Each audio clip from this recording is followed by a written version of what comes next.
teman semua, ketemu lagi sama Mbak Eka di podcast Kelas Psikologi. Oke, teman-teman semua, gimana kabarnya? Mbak Eka selalu berharap semoga teman-teman semua dimanapun berada selalu dalam lindungan Tuhan Yang Maha Esa, sehat walafiat, dan gak kurang suatu apapun ya. Amin amin ya rabbal alamin. Nah, kemudian untuk teman-teman yang baru bergabung atau baru menemukan channelnya Mbak Eka ucapkan selamat datang. Terima kasih karena sudah ngeklik kontennya, sudah nonton videonya juga ya. Semoga ada hal-hal positif yang bisa diambil meskipun cuma sedikit ya teman-teman ya. Nah oke, baik teman-teman semua, pada kesempatan kali ini Mbak Eka mau sharing lagi-lagi request dari teman YouTuber ya. Nah Mbak Eka seneng banget nih, akhirnya masuk banyak kasus ya. Mbak Eka jadi bingung mau pilih yang mana, tapi nggak apa-apa, sebisa mungkin akan Mbak Eka ulas ya sesuai dari voting. Kemarin banyak masuk request itu adalah masalah anak yang dibikinin konten ya. Tapi gak usah khawatir, nanti setelah masalah anak Mbak Eka akan pindah ke kasus-kasus yang lain sesuai dengan requestan dari teman-teman semua. Baik teman-teman yang sudah langsung ke IG-nya Mbak Eka di Caps Konsultan atau Admin Eka Official, atau yang lewat polling, dan bahkan yang lewat kolom komentar juga ya. Nanti pelan-pelan kita ulas ya. Yang penting kita bisa mengambil manfaat dari apa yang sudah kita bahas. Nah, pada kesempatan kali ini Mbak Eka tuh mau sharing tentang, nah ini dia nih ya, teman-teman bisa lihat ya. Nih, ini permintaannya. Oke, nah teman-teman semua, jadi seperti yang kita ketahui, masalah gadget itu nggak akan ada habis-habisnya ya. Nah, dalam kesempatan kali ini Mbak Eka mau bahas kenapa sih anak usia balita kok bisa kecanduan gadget. Nah, selain alasannya, nanti juga Mbak Eka akan bahas beberapa solusi yang ya menurut Mbak Eka cukup ringan lah dan cukup masuk akal untuk dikerjakan ya, daripada yang ekstrim-ekstrim gitu ya. Oke teman semua, sebelum Mbak Eka mulai, silahkan cari posisi yang paling nyaman untuk nyimak podcast kali ini ya. Nanti apabila podcast ini bermanfaat, silahkan share ke semua media sosial yang teman-teman gunakan supaya lebih banyak lagi orang-orang yang terbantu apabila mengalami masalah yang sama dengan yang akan kita bahas pada kesempatan kali ini. Baik teman-teman semua, nah kadang kalau Mbak Eka diminta untuk berbicara atau mengkonsultasikan orang tua yang udah kewalahan nih, kenapa anaknya kok jadi kecanduan gadget dan sebagainya, mereka tuh biasanya udah punya kekhawatiran dan punya ketakutan bahwa wah ini pasti aku nih nanti disalahin gitu ya. Atau malah gak siap ngedengerin dampak dari penggunaan gadget yang terlalu berlebihan. Nah cuman karena pertanyaannya kenapa ya anak umur 3-4 tahun atau balita tuh kerjanya udah main gadget terus. Nah sekarang Mbak Eka mau sharing, oke teman-teman ya. Nah silakan teman-teman, nanti kalau ada pertanyaan atau ada saran atau ingin sharing, langsung aja ke kolom komentar ya, nggak usah ragu-ragu, nanti kita bahas di situ juga kalau misalnya ada hal yang nggak sempet Mbak Eka bahas atau Mbak Eka sharingkan ya. Nah baik, yang pertama teman-teman ya, yang pertama penyebab utamanya kenapa sih kok anak-anak balita itu gampang mengalami kecanduan gadget ya. Nah Mbak Eka bisa katakan di sini betul, itu adalah kesalahan dari pola asuh ya. Nah Mbak Eka nggak menyalahkan orang tua, karena zaman sekarang nggak semua anak diasuh sama orang tuanya ya, bisa dititipin tetangganya, bisa dititipin kakek neneknya, bisa dititipin siapapun itu ya. Maka kesalahan pertama adalah kesalahan pola asuh ya. Nah kenapa kok bisa kesalahan pola asuh? Jadi gini teman-teman sekalian, setiap anak yang lahir, bahkan kita itu tidak ada yang mengenal gadget ya. Nah tapi kecanduan ini bisa bermula atau dimulai pada saat kita, entah selaku orang tuanya atau figur terdekat anak, itu mengenalkan anak-anak dengan gadget. Nah jadi sebenarnya kalau di bawah usia 5 tahun ya, kecanduan gadget, yang harus dipertanyakan itu adalah orang tuanya gimana cara mengenalkan kepada si anak ini. Nah apakah mengenalkannya itu dengan gak ada aturan, mengenalkannya juga dengan waktu yang ya cukup bebas lah. Jadi setiap ada kesibukan orang tuanya maka anak dikasih gadget, dia nggak mau makan dikasih gadget, nangis dikasih gadget ya. Jadi substitusinya dari ketidakmampuan kita sebagai orang tua atau figur orang tua yang mengasuh anak itu diganti atau disubstitusi. Substitusi itu adalah pengganti ya teman-teman sekalian ya, diganti dengan gadget. Nah mereka juga nggak memungkiri sebagai orang tua yang hidup di zaman now nih, di era digital ya, kerjaannya tuh banyak banget, bener-bener banyak.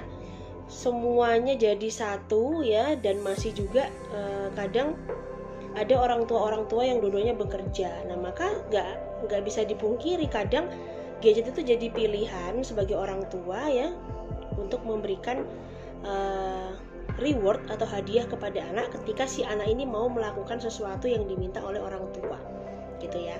Nah namun terkadang orang tua ini nggak menyadari kapan sih dia harus berhenti, kapan dia harus mendampingi, dan kapan si anak ini harus bersosialisasi dengan orang tua. Karena apa? Orang tua yang dua-duanya bekerja, punya kesibukan itu juga sebenarnya penat. Dari luar ya, kerjaan dari kantor, belum ketemu teman-teman yang toksik dan lain sebagainya, pulang ke rumah ngelihat anak rewel, wah capek. Akhirnya dikasih lagi gadget. Lalu yang kedua teman-teman perlu menyadari bahwa tampilan atau fitur-fitur di gadget itu sangat menarik ya. Yang pertama itu secara visual dan secara auditori ya. Kita bisa ngelihat kalau gambar anak-anak atau film anak-anak gitu ya, gambar berpindah dengan cepat ya, terus suaranya juga heboh gitu, kadang menguras emosi, sedih ya, kadang seneng. Nah ketika panca indera kita itu bermain semuanya atau panca inderanya aktif ya, maka kita tuh lebih bisa peka merasakan berbagai situasi yang diajarkan dari gadget itu ya. Nah nanti udah gadgetnya sangat-sangat menarik ya, dengan fitur-fitur yang menarik, baik memanjakan visual, auditori dan lain sebagainya. Kemudian kalau ngobrol sama orang tuanya cuman ya seadanya aja, lemes, nggak respon ya. Ya pastilah si anak-anak ini akan memilih, wah kok lebih enak ya kalau ngobrolnya sama HP. Akhirnya dia mulai cranky ya, dia mulai nggak nyaman, mulai nangis, mulai rewel, mulai ya kayak gitu-gitu deh, yang bikin orang tua akhirnya ya udahlah gadget aja yang dikasih. Nah maka di sini mereka juga mau menyarankan untuk semua orang tua, karena kita ini berada di era digital dan kita juga pasti udah merasa sebagai manusia yang memiliki intelektual yang tinggi ya. Nah maka silahkan gunakanlah fasilitas-fasilitas tersebut untuk menggali berbagai data. Jadi bukan hanya kita punya HP untuk sekedar WA atau telepon atau apa, jangan. Tapi itu kan ada fitur-fitur yang menurut mereka sangat hebat ya. Apa sih yang nggak ada misalnya di Google atau di pencarian situs yang lain ya. Nah belajarlah dari situ supaya kita terus bisa mendampingi anak sesuai dengan zamannya. Nah lalu yang ketiga, dampak dari terus-terusan menerima hal yang menyenangkan, menerima hal yang membahagiakan ya, itu berkaitan erat dengan saraf di otak yang akan memunculkan atau dia akan menciptakan suatu zat yang bernama dopamin. Nah, itu terletaknya di depan kepala sini teman-teman ya.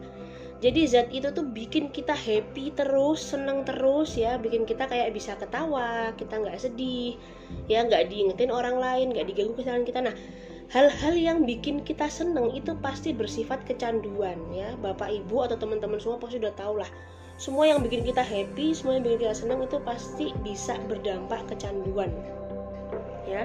Nah ini pun juga dialami oleh anak-anak. Nah maka hati-hati kalau anak-anak udah mulai nggak bisa lepas dari HP, kok di HP dia lebih happy, dia bisa ketawa-ketawa sampai cekakaan dan segala macam. Jangan bangga kayak, ih lucu ya sayang ya, bagus ya, wah iya udah nonton lagi ya, wah udah. Kalau Mbak Eka ngeliat anak kecil kayak gitu ya, karena memang Mbak Eka kerja di satu tempat di mana Mbak Eka menangani sekitar 1.000 lebih lah ya. Mbak Eka ngelihat anak-anak dari satu anak ke anak yang lain ya, karena memang dari kelompok bermain sampai SMP, gimana sih karakter setiap anak ini ketika dia udah mulai kecanduan atau ketika enggak. Nah maka teman-teman jangan bangga, jangan senang ya kalau anaknya udah mulai ketawa-ketawa, cikikian di depan gadget, terus diajak ngomong udah nggak responsif, habis itu minta main gadget berulang-ulang, udah waspada. Lalu yang keempat teman-teman, ini pengaruh gadget yang kenapa anak balita bisa kena pengaruh gadget ya. Yang keempat ini ada dari pengaruh lingkungan. Nah jadi kalau balita itu beda dengan orang-orang remaja pada umumnya ya. Kalau remaja karena mereka memang punya circle, biasanya itu terpengaruhnya dari lingkungan dulu. Nah tapi ketika ini balita, maka pengaruh lingkungan itu biasanya paling terakhir ya. Nah jadi untuk balita, pengaruh lingkungan ini bisa terjadi karena apa? Biasanya orang tuanya kumpul dengan anaknya orang tua yang lain ya. Ketika orang tua yang satu memberikan dan dia enggak, dia ngerasa kayak wah ada prestis atau ada hal-hal tertentu yang kok anak itu dikasih, anakku enggak ya. Aku apa orang tua yang baik apa enggak. Jadi bimbang di dalam dirinya ya. Kadang ngelihat lingkungan sosialnya tidak mendukung atau malah berbeda dengan keyakinannya dia. Nah, maka ya udah, karena terus bertentangan, anaknya juga nangis ngeliat anak tetangga kok dapat fasilitas terus yang bisa dia akses ya, kayak gadget dan sebagainya, akhirnya dikasih. Nah, inilah yang dinamakan faktor sosial atau faktor keempat kenapa seorang anak itu bisa kecanduan gadget ya. Wah, nah gampang ya dipahami. Jadi cuma ada 4 hal yang menyebabkan balita itu gampang atau bisa kena kecanduan gadget. Nah, sekarang Mbak akan masuk ke solusi ya. Solusinya gimana sih supaya anak-anak yang sudah kecanduan gadget atau udah ya mungkin kalau orang tuanya ngerasa belum kecanduan tapi udah sangat nggak bisa lepas dari gadget, ini Mbak Eka punya solusi ya. Dan mari kita berkomitmen untuk melakukannya, karena nggak bisa terjadi kalau misalnya hanya dilakukan sehari 2 hari terus besok lupa lagi, itu nggak bisa terjadi. Jadi perlu komitmen.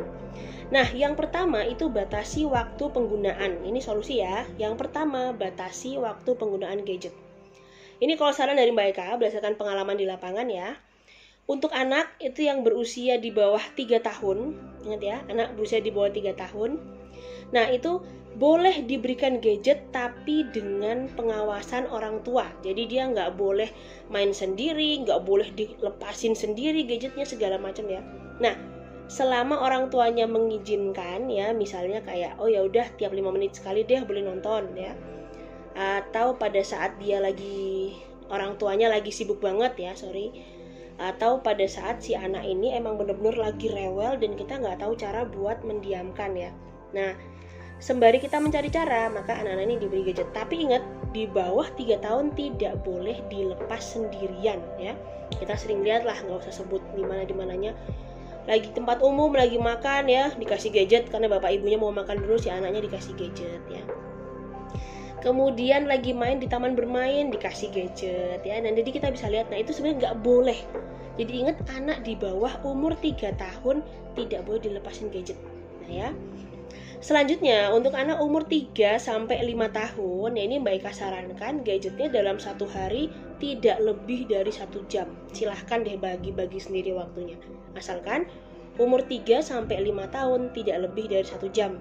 Nah, gimana Mbak Eka kalau yang udah sekolah? Baik, kalau yang udah sekolah kan ada nih ya yang umur 4 tahun, yang umur 5 tahun itu udah ada kelas TK kecil, kelas TK besar, atau kalau mau bermain ya. Nah, di luar jam itu silahkan gunakan tidak lebih dari 1 jam. Jadi jam free time-nya dia itu tidak lebih dari 1 jam, kecuali jam sekolah ya. Dan mereka yakin nggak ada yang Zoom dari jam 7 pagi sampai jam 12 siang, itu nggak ada. Atau Google Meet sampai selama itu nggak ada. Jadi pinter-pinternya orang tua, bijak-bijaknya orang tua ya, ingat free time-nya cuma 1 jam di usia 3-5 tahun. Silahkan bagi sendiri waktunya. Kemudian untuk anak-anak yang udah masuk sekolah dasar ya, ini masih tergolong anak nih. Jadi mereka bablasin, meskipun tadi permintaannya hanya balita ya, tapi ini nanggung karena jadi juga ada yang SD udah 5 tahun meskipun 5 tahun 6 bulan ya. Nah, jadi untuk anak-anak SD teman-teman ya, tidak lebih dari 1,5 sampai 2 jam per hari untuk free time-nya. Ya, jadi silahkan diatur sendiri. Ayah bunda, teman-teman semua, anak-anak SD tidak lebih dari 1,5 sampai 2 jam per hari untuk free time di luar jam belajarnya dia, jam sekolahnya. Jadi kalau kita punya anak, jangan dilosin aja tuh, WA-nya main, gamenya main, semua main ya. Harus smart dikit. Anak-anak sekarang udah pada punya WA grup masing-masing ya, di usia mereka, di usia kelasnya kelas 2, kelas 1 bahkan ya. Nah, sering-sering dicekin ya, karena itu juga sumber masalah besar di kemudian hari kalau orang tuanya kaget. Wah, ternyata isi WA anakku ya. Nah, gitu. Nah, tapi Mbak Eka saranin tidak lebih dari 1,5 sampai 2 jam untuk free time-nya dalam waktu 1 hari. Syukur-syukur kalau di bawah itu.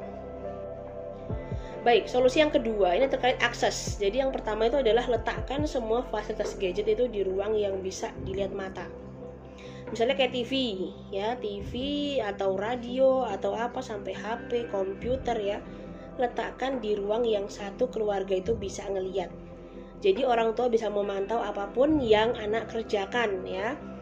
Kemudian yang kedua itu adalah berikan aturan. Jadi ada tempat-tempat tertentu yang anak-anak itu tidak boleh megang gadget sama sekali. Misalnya di depan meja makan. Jadi pada saat makan tidak ada yang megang HP ya. Kemudian pada saat berada di ruang keluarga. Nah, di ruang keluarga ini kadang mereka juga banyak yang komplain ya, susah mbak kalau di ruang keluarga nggak pegang HP, kalau masih makan masih mungkin deh. Karena apa? Kadang aku males kok lagi ngobrol dikata-katain sama orang tua, daripada aku dengerin orang tua yang ngomel, mendingan aku main gadget. Nah, jadi sekarang kita berbenah ya. Nah, ini konteksnya balita, maka sejak anak kita masih balita cari topik-topik pembicaraan yang menyenangkan ya. Kemudian juga di kendaraan tidak boleh pakai gadget. Misalnya di mobil atau di motor lebih parahnya ya. Kadang lagi dibonceng bapak ibunya tuh naik motor sambil gadgetan aja gitu ya, main seolah-olah dia kalau nggak ngegame tuh waduh dunianya udah hancur. Jangan deh. Jadi ada tempat-tempat tertentu dan tolong diterapkan sehari-hari ya. Di meja makan, di ruang keluarga, terus juga ketika sedang di dalam kendaraan, baik di mobil ataupun menggunakan fasilitas motor ya, terutama fasilitas umum juga nggak boleh. Kemudian yang terakhir nih ya, solusi yang terakhir itu adalah jadilah orang tua yang konsisten ya. Jadi apa yang disampaikan jangan dilanggar sendiri. Kemudian kalau mau marahin anak jangan menyudutkan dari segi harga diri, tapi sampaikan yang sifatnya emang itu untuk pengembangan. Jadi jangan kamu tuh ya udah bodoh ngabisin kuota, waduh udah nggak cocok kayak gitu. Jadi biasakan mulai sekarang kalau kita marah jangan menyerang harga diri ya, tapi biasakan kita nyerangnya tuh kayak yang bikin dia tambah semangat. Oke, mas, mbak misalnya ya, kan kita semua udah janji kita mau punya hidup yang cita-citanya A, B, C. Nah sekarang yuk kita kembaliin lagi ya, kita belajar yang tekun, nanti kita bisa main di hari weekend ya, liburan keluarga. Kalau semuanya hebat, mama sama papa sayang, mama sama papa pasti bangga. Jadi hal-hal yang lebih kayak oh ya afeksi. Nah jadi meningkatkan kelekatan orang tua ya, bukan malah menjauhkan. Nah dalam poin menjadi orang tua yang konsisten ini juga perlu memperbaiki komunikasi antar pasangan ya, antar suami istri. Kemudian bicarakan gimana nih caranya supaya anak-anak kita nggak kecanduan gadget. Jangan sampai malah orang tuanya udah kecanduan duluan ya. Misalnya kayak hobi ngegame aja, tapi anaknya dilarang, tapi anaknya lihat orang tuanya ngegame. Ya misalnya kayak orang tuanya YouTuber. Ini bapak atau ibu lagi ngedit, beda sama kamu main game, tapi suatu ketika ketahuan kalau kita lagi main game ya. Nah jadi coba diperbaiki komunikasi antar orang tua, gimana sih caranya supaya bisa membantu anak-anak kita ini keluar dari masalah kecanduan gadget ya. Mbak Eka yakin kalau masih balita atau batita tuh di bawah 3 tahun ya, kalau balita di bawah 5 tahun. Nah anak-anak ini masih gampang untuk dimodifikasi perilakunya. Jadi kita nggak usah kepancing sama tetangga kita yang gadgetnya mewah, gadgetnya bagus ya, nggak usah sama sekali. Terima kasih banyak, itu sedikit sharing dari Mbak Eka. Makasih untuk teman-teman yang sudah nyimak podcastnya ini sampai selesai ya, podcast kelas psikologi. Semoga ada hal positif yang bisa dimanfaatkan, dan ya mereka mohon maaf apabila ada kata-kata yang kurang nyaman atau kurang enak didengar ya teman-teman semua ya. Intinya kita berproses bersama dan kita belajar bersama. Nah, terima kasih banyak. Silakan share di semua media sosial yang teman-teman gunakan kalau ini bermanfaat. Kemudian mereka juga titip salam untuk semua orang-orang tercinta di sekitar teman-teman sekalian. Semoga dikasih sehat selalu ya. Terus nggak kurang atau apapun, dan rezekinya juga berlimpah. Oke? Sampai jumpa di video yang lain. Jangan lupa tonton juga video-video sebelumnya. Siapa tahu ada kondisi yang relate sama kondisi kita saat ini teman-teman. Nah kalau ada yang relate ya barangkali bisa menginspirasi. Meskipun sedikit, mereka nggak berharap banyak-banyak. Yang penting kita bisa mulai belajar mengenal diri kita masing-masing, mulai dari sedikit ya. Terima kasih banyak, sampai ketemu lagi teman-teman.